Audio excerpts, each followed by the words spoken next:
Innalillahi, jenazah pejabat ini keluar belatung. Saat mau dikubur ada suara mengejutkan.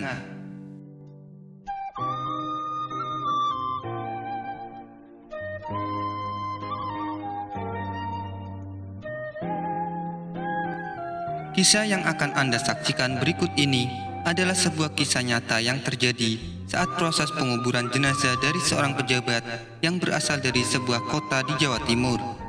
Saksi mata dari kisah ini membagikan kisahnya kepada Kabar Maka.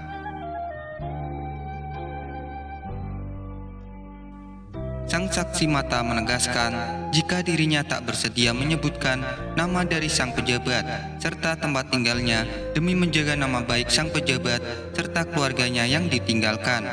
Semoga kisah ini dapat diambil hikmahnya dan bisa diambil hikmahnya bagi kita semua sebelum ajal menjemput.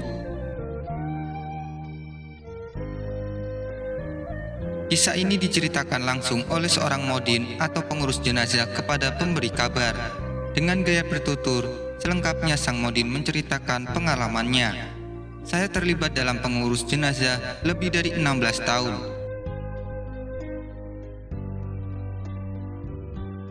Berbagai pengalaman telah saya lalui, sebab dalam jangka atau kurun waktu tersebut, macam-macam jenis mayat sudah saya tangani.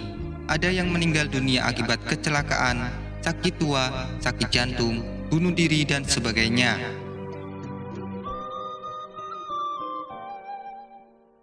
Bagaimanapun, pengalaman mengurus satu jenazah seorang pejabat yang kaya serta berpengaruh ini menyebabkan saya dapat kesempatan istimewa sepanjang hidup. Inilah pertama saya bertemu proses penguburan yang cukup aneh, menyedihkan, menakutkan, dan sekaligus memberikan banyak hikmah. Sebagai modin tetap di desa ini, saya diminta oleh anak almarhum untuk mengurus jenazah bapaknya. Saya terus pergi ke rumahnya. Ketika saya tiba sampai ke rumah almarhum, tercium bau jenazah itu sangat busuk. Baunya cukup memualkan perut dan menjijikkan. Saya telah mengurus banyak jenazah, tetapi tidak pernah saya bertemu dengan mayat yang sebusuk ini. Ketika saya lihat wajah almarhum, sekali lagi saya tersentuh. Saya tengok wajahnya seperti dirundung oleh macam-macam perasaan takut, cemas, kesal, dan macam-macam. Wajahnya seperti tidak mendapat nur dari Allah Subhanahu wa Ta'ala. Kemudian saya pun ambil kain kafan yang dibeli oleh anak almarhum dan saya potong. Secara kebetulan pula, di situ ada dua orang yang pernah mengikuti kursus fardu kifayah atau pengurus jenazah yang pernah saya ajar. Saya ajak mereka membantu saya dan mereka setuju.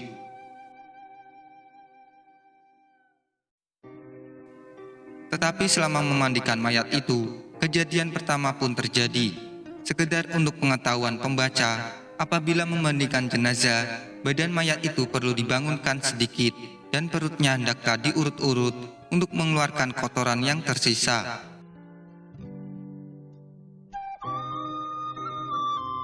Maka saya pun urut-urut perut almarhum. Tapi apa yang terjadi?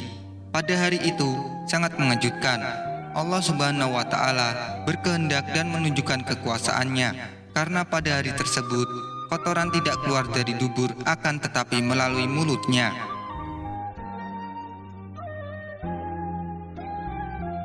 Hati saya berdebar-debar.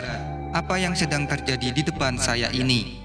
Setelah 2 kali mulut mayat ini memuntahkan kotoran, saya harap hal itu tidak terulang lagi, karena saya mengurut perutnya untuk kali terakhir.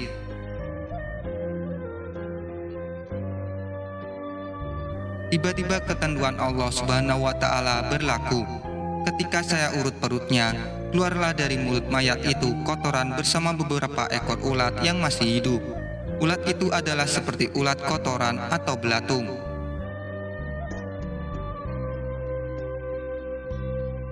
Padahal almarhum meninggal dunia akibat diserang jantung, dan waktu kematiannya adalah tempo yang begitu singkat, mayatnya sudah menjadi demikian rupa. Saya lihat wajah anak almarhum, mereka seperti terkejut, mungkin malu, terperanjat, dan merasa mendapat aib dengan apa yang berlaku pada bapaknya.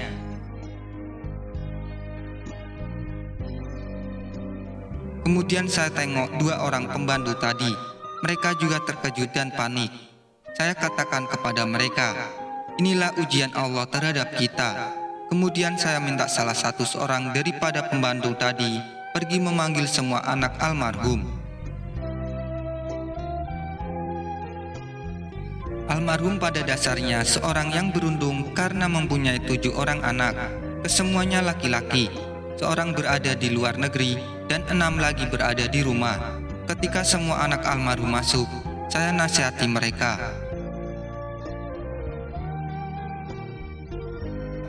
Saya mengingatkan mereka bahwasannya tanggung jawab saya adalah membantu menguruskan jenazah bapak mereka, bukan menguruskan semuanya. Tanggung jawab ada pada ahli warisnya. Sepatutnya sebagai anak, mereka yang lebih afdol menguruskan jenazah bapak mereka itu, bukan hanya Iman, hanya Bilal, atau guru.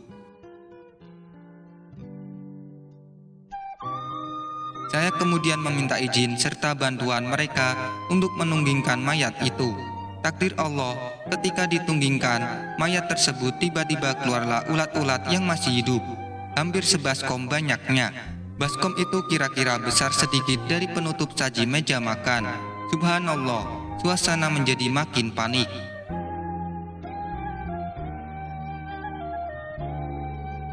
Benar-benar kejadian yang luar biasa, sulit diterima akal pikiran manusia biasa. Saya terus berdoa dan berharap tidak terjadi lagi kejadian yang lebih ganjil. Selepas itu, saya memandikan kembali mayat tersebut dan saya ambilkan wudhu. Saya meminta anak-anaknya kain kafan.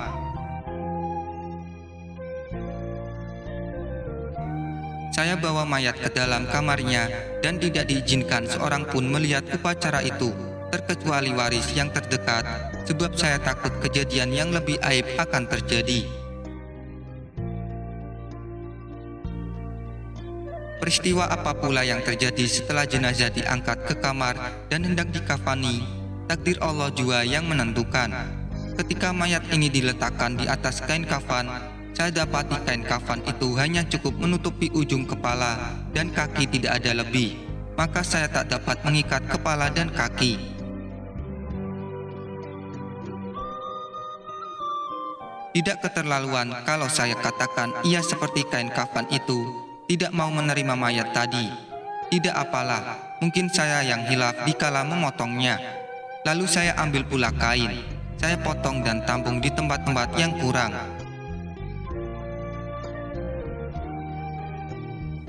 Memang kain kafan jenazah itu jadi sambung menyambung, tapi apa mau dikata, itulah yang dapat saya lakukan. Dalam waktu yang sama saya berdoa kepada Allah, ya Allah, jangan kau hinakan jenazah ini ya Allah, cukuplah sekedar peringatan kepada hamba-Mu ini.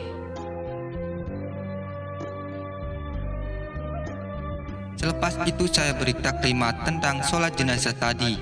Satu lagi masalah timbul.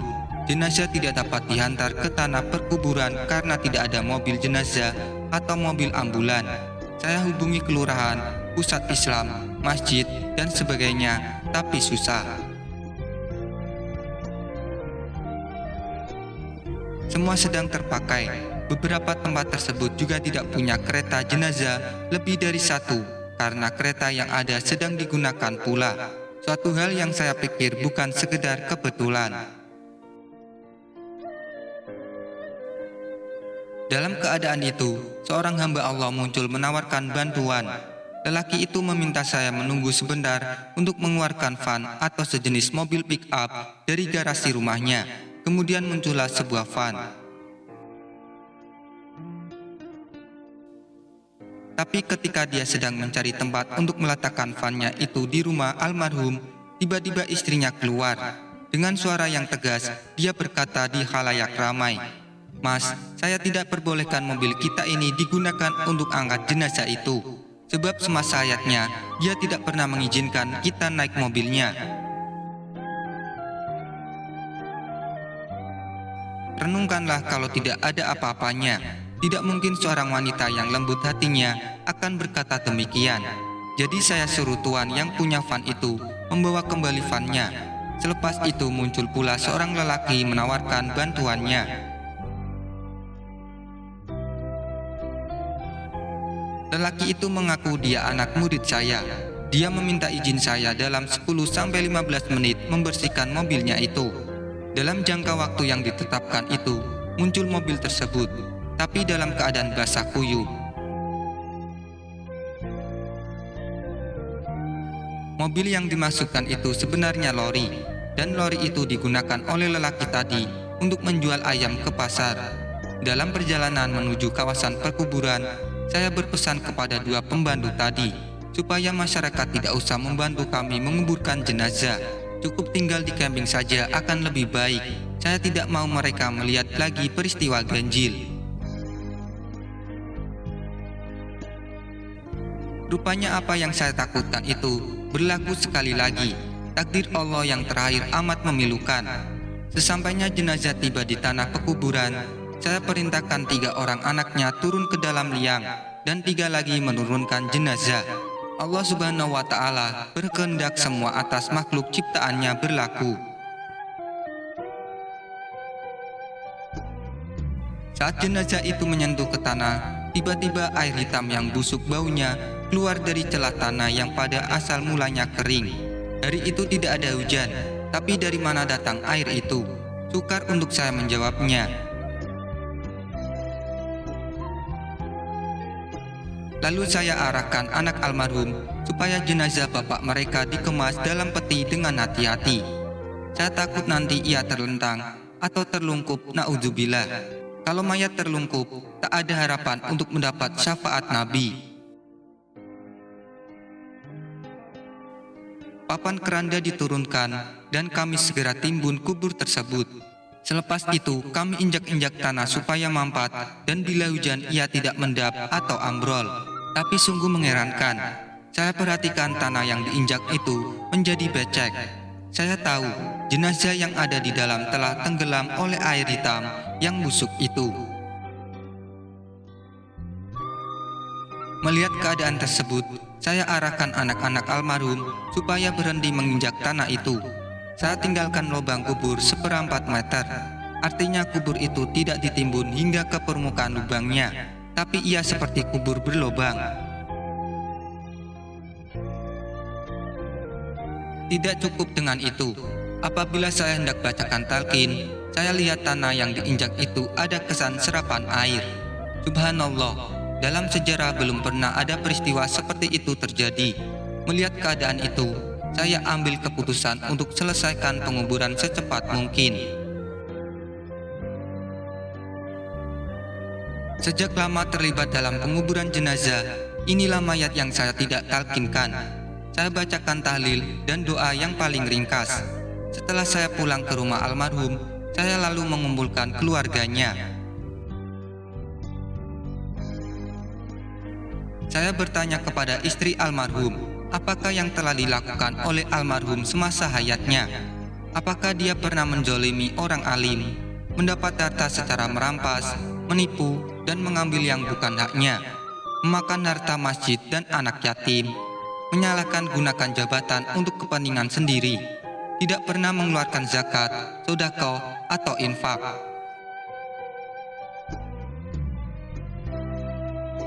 Istri almarhum tidak dapat memberikan jawabannya, memikirkan mungkin dia malu untuk memberitahu, maka saya tinggalkan nomor telepon rumah. Tapi sedihnya, hingga sekarang tidak seorang pun anak almarhum menghubungi saya. Untuk pengetahuan umum, anak almarhum merupakan orang yang berpendidikan tinggi, hingga ada seorang yang beristrikan orang Amerika, seorang dapat istri orang Australia, dan seorang lagi istrinya orang Jepang. Peristiwa ini akan tetap saya ingat, dan kisah ini benar-benar nyata, bukan rekaan atau isapan jempol. Semua kebenaran saya kembalikan kepada Allah Subhanahu wa Ta'ala, pencipta alam raya ini. Kepada semua pembaca, tanyalah diri kita, akankah kita menginginkan peristiwa itu terjadi pada diri kita sendiri, ibu, bapak kita, anak kita, atau kaum keluarga kita?